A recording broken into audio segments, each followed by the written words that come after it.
আজকে এই যে পরিবহন ব্যবস্থা প্রসার এবং সৃষ্টি হয়েছে, প্রসার হয়েছে এবং ভবিষ্যতে আরো এই পরিবহন কিন্তু কেউ বন্ধ করতে পারবে না। কেন আমি একটু উদাহরণ দিয়ে বলি। আপনাদের মনে আছে এখন থেকে 2 বছর আগে করোনার একটা অবস্থা ছিল। করোনার সময় কিন্তু মানুষজন ঘর থেকে বের হতো, পরিবহন ব্যবস্থা প্রায় থেমে গিয়েছিল।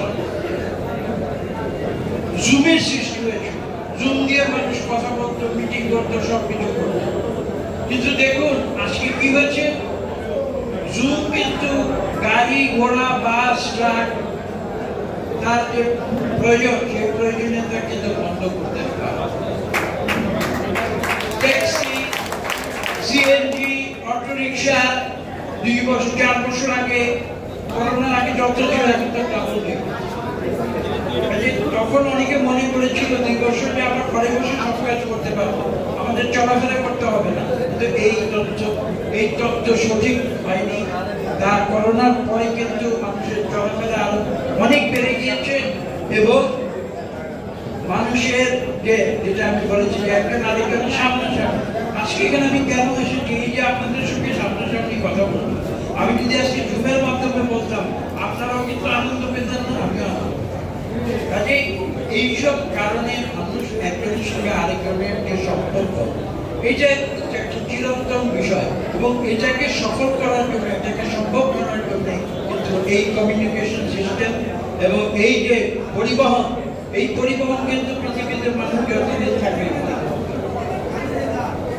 আপনারা যে দায়িত্ব পালন করছেন এটা অত্যন্ত গুরুত্বপূর্ণ।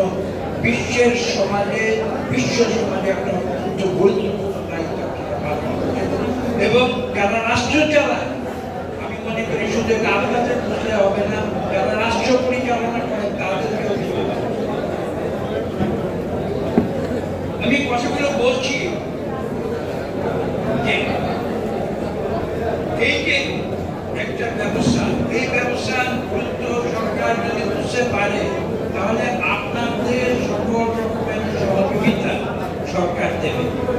মহান আল্লাহ তাআলা যদি আমরা তো এখন চলে যাওয়ার পথে আছি, মহান আল্লাহ তাআলা যদি কোনো সুষ্ঠু নিরপেক্ষ নির্বাচনের মাধ্যমে আমাদের সরকারের দায়িত্ব পরিচালনার সুযোগ যদি এই দেশের মানুষ আমাদের দেয়, আমি স্পষ্ট ভাষায় আজকে বলে যাচ্ছি, আমি যদি কোনো সুযোগ পাই আমি সবার আগে আপনাদের যে যৌক্তিক দাবি দেওয়ার জন্য পূরণের জন্য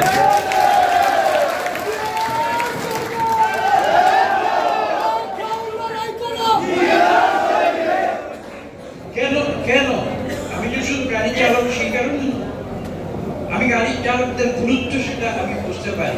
দেখুন আপনারা একটা কত রকমের গুরুত্ব আপনাদের বিভিন্ন দিক থেকে। আপনারা একটু আগে যেটা বলেছি যে মানুষের সমাজে, মানুষের মধ্যে যে যোগাযোগ, একজন আরেকজনের সঙ্গে যে ইন্টারাকশন করতে চায়, সম্পর্ক স্থাপন করতে চায়, সেই প্রক্রিয়াটি কিন্তু আপনারা সফল করেন। আপনারা না থাকলে কিন্তু সেটা সফল। গাড়ি চালক না থাকলে গাড়ি চলবে, গাড়ি চালক যদি না চলতে এক জায়গা থেকে আরেক জায়গায় যেতে হবে। এই একটা গুরু দায়িত্ব আপনারা পালন করছেন। তার পাশাপাশি আরো কিছু গুরু দায়িত্ব আপনারা পালন করছেন। আমি সেটা সংক্ষেপে